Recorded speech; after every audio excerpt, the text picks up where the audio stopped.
Details of the meeting of the Political Bureau of the CPC Central Committee Section 3. So if we're going to increase Medicare, we need to increase both the number of people it pays and the number of people it pays on average. So it is not so easy to increase the number of people spending. Why is it not so easy? It's the town's employee health insurance.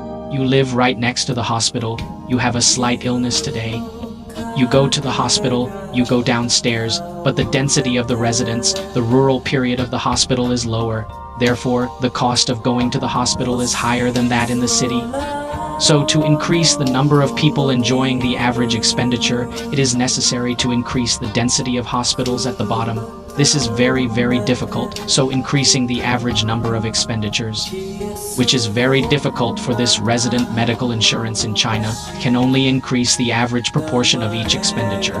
For example, increasing the contribution ratio of the resident medical insurance in the third-class hospital is the third-class hospital, which can make more people enter the third-class hospital to treat a relatively large disease. That's a good thing to do, but what?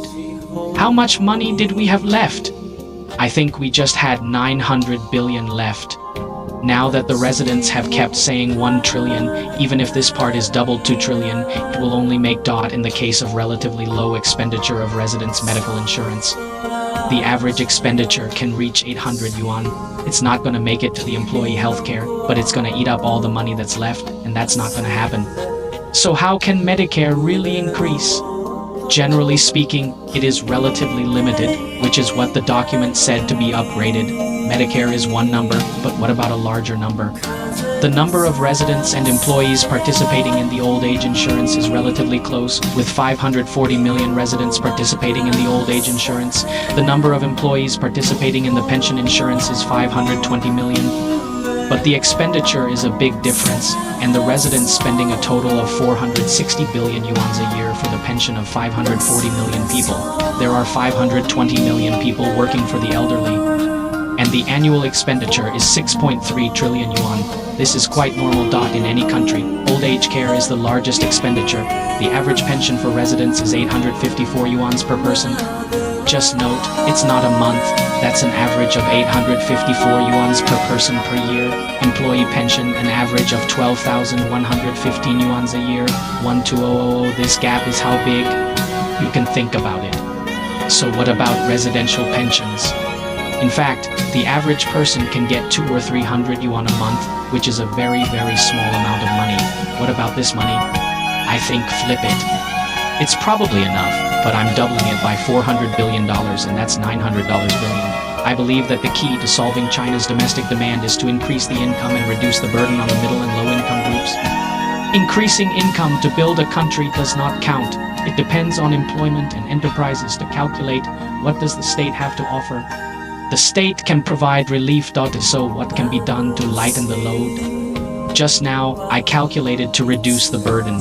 You can either raise the threshold for personal income tax or increase the welfare system for urban and rural residents, namely the medical insurance for urban and rural residents, and urban and rural residents for the elderly. But to solve these three things, it is to increase the deficit ratio and provide this 1.3 trillion yuan is completely insufficient.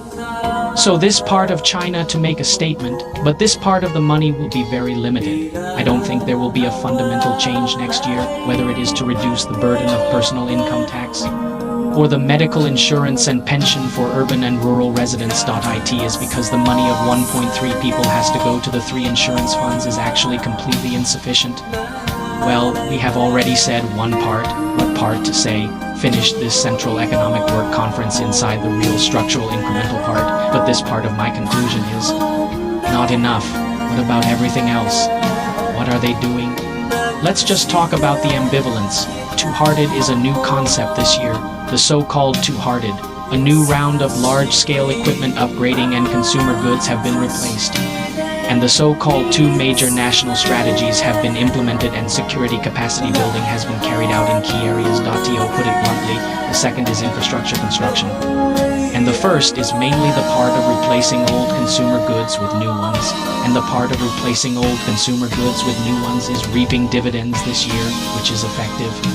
After the trade-in of consumer goods gradually began from September to October, the total retail sales of the society in September and October, there has been a significant increase, especially in the field of white electricity and automobiles. So the country thinks, hey, this is good, so we can increase it next year.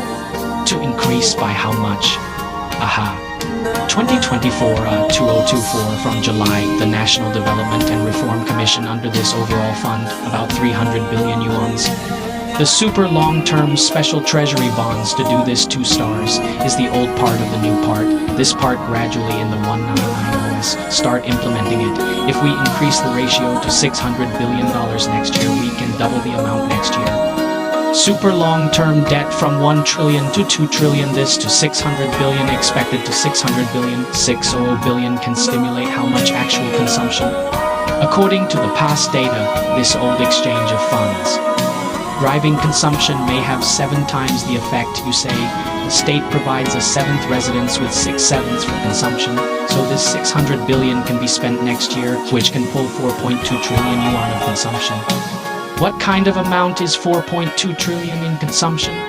The total retail sales of social consumption in 2023 will be 47 trillion yuan.